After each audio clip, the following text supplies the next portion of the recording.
பாஜக ஆட்சியில் பசுக்களுக்கு கிடைக்கும் ராஜ மரியாதை அடித்தட்டு மக்களுக்கு கிடைப்பது இல்லை. அவர்களுக்கான நிதி பசுக்களுக்கு ஒதுக்கி ஒடுக்கப்பட்டவர்களை நடுத்தெருவில் நிற்க வைத்திருக்கிறார்கள். அந்த சம்பவத்தை தான் பார்க்க போகிறோம். சமூகத்தில் நலிவடைந்த பிரிவினரின் கல்வி பொருளாதார நலன்களை மேம்படுத்த மாநில அரசுகள் சிறப்பு கவனம் செலுத்த வேண்டும் என்கிறது இந்திய அரசியலமைப்பின் 46வது சட்டப்பிரிவு. அதன்படி 1974 பழங்குடியினருக்கும் 1979 பட்டியலின மக்களுக்காக மத்திய அரசு துணை திட்டங்களை அறிமுகப்படுத்தியது. இந்த திட்டத்தின்படி பட்டியல் பழங்குடி மக்களின் மேம்பாட்டுக்காக மாநில அரசுகளுக்கு மத்திய அரசு நிதி ஒதுக்கும். அந்த வகையில் மத்திய பிரதேசத்துக்கு ஒதுக்கப்பட்ட பட்டியல் பழங்குடி திணை திட்டத்திற்கான நிதி வேறு விஷயங்களுக்கு பயன்படுத்தியதால் சர்ச்சையில் சிக்கியிருக்கிறார் மத்திய பிரதேச முதல்வர் மோகன் யாதவ். கடந்த ஆண்டு மாநில பட்ஜெட்டில் மத்திய பிரதேசத்துக்கான பசுக்களின் நலனுக்காக 90 கோடி ரூபாய் ஒதுக்கியது பாஜக அரசு. அதுவே இந்த ஆண்டு ரூபாய் 252 கோடியாக உயர்த்தப்பட்டது. இதனால் ஒரே சமயத்தில் பசு காவலர்கள் ஆதரவையும் மனித உரிமை ஆர்வலர்களின் எதிர்ப்பையும் சம்பாதித்தது மத்திய பிரதேச அரசு. இந்த 252 கோடி ரூபாயில் 95 கோடி ரூபாய் பட்டியல் பழங்குடி துணை திட்ட நிதியிலிருந்து ஒதுக்கப்பட்டு இருப்பது பெரும் சர்ச்சையானது. அதே போல இந்த ஆண்டு பட்ஜெட்டில் 6 இந்து மத தலங்களையும் குவாலியரில் உள்ள முன்னாள் பிரதமர் வாஜ்பாயின் நினைவிடத்தை மேம்படுத்த ரூபாய் 109 கோடி ஒதுக்கப்பட்டது. இதில் பாதி தொகை பட்டியல் பழங்குடிகளுக்கான துணை திட்ட நிதியிலிருந்து எடுக்கப்பட்டிருக்கிறது.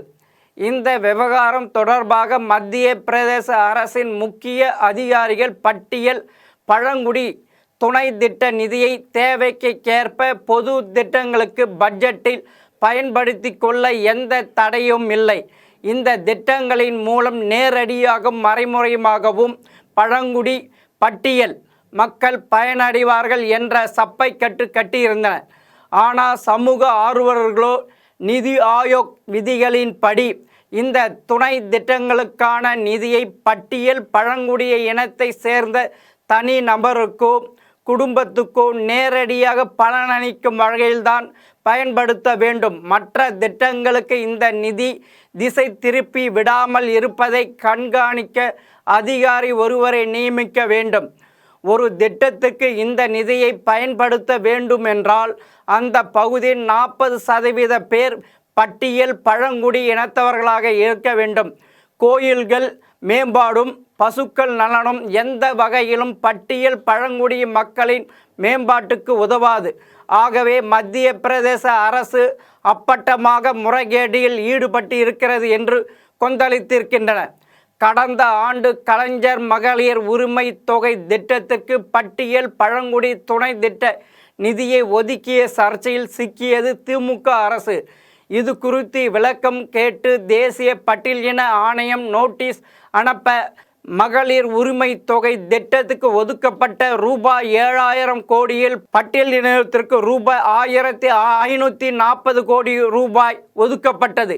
இந்த திட்டத்தில் பட்டியலினத்தவர்கள் விடுபடாமல் திட்டத்தின் பயன்கள் அவர்களுக்கு சென்றடைவதை உறுதி செய்ய திட்டத்தின் மொத்த ஒதுக்கீட்டில் பட்டியலினத்தவருக்கென தனியாக நிதி ஒதுக்கப்பட்டிருக்கிறது. ஆகவே பட்டியல் பழங்குடிய துணை திட்ட நிதியிலிருந்து ஒதுக்கப்பட்ட ரூபாய் 1540 கோடியை பட்டியலினத்திற்கு மட்டும்தான் செலவிட இயலும் என்று விளக்கம் அளித்து சமாளித்தது ஆதி திராவிடர் மற்றும் பழங்குடி நலத்துறை. சமீபத்தில் இந்த துணை திட்ட நிதியிலிருந்து ரூபாய் 14,730 கோடியை மாநிலத்தின் சமூக நல திட்டங்களுக்கு ஒதுக்கி கடும் எதிர்ப்புகளை சம்பாதித்தது கர்நாடக காங்கிரஸ் அரசு. 200 யூனிட்டுகள் இலவச மின்சாரம், மகளிருக்கு மாதம் ரூபாய் 2000 உள்ளிட்ட திட்டங்களுக்கு இந்த நிதி ஒதுக்கப்பட்டு இருக்கிறது. இதற்கு எதிராக கர்நாடகாவில் போராட்டங்கள் வெடித்த நிலையில் அரசிடம் விளக்கம் கேட்டு நோட்டீஸ் அனுப்பியது தேசிய பட்டியலின ஆணையம். ஆனால் மத்திய பிரதேச பாஜக அரசுக்கு பட்டியலின ஆணையம் எந்த ஒரு நோட்டீஸும் அனுப்பாதது சர்ச்சையும் சந்தேகத்தையும் கிளப்பியிருக்கிறது. ஆட்சியை பிடிக்க அள்ளி தெளித்த வாக்குறுதியை நிறைவேற்ற நிதி இல்லாமல் பட்டியல் பழங்குடி மக்களுக்கான நிதிகளில் கை வைக்கின்றன சில மாநில அரசுகள்.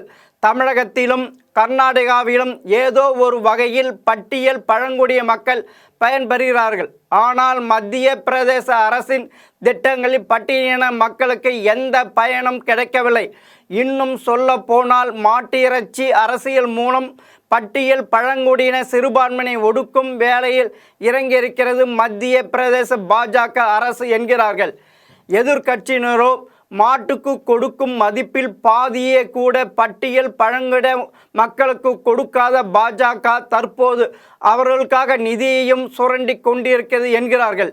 எப்பொழுதுமே பாஜக அரசுகள் பசுக்களுக்கு கொடுக்கும் மரியாதை ஒடுக்கப்பட்ட மக்களுக்கு கொடுப்பது இல்லை என்பது மீண்டும் உறுதியாகி இருக்கிறது. மீண்டும் இன்னொரு தகவலோடு சந்திக்கிறேன். வணக்கம்.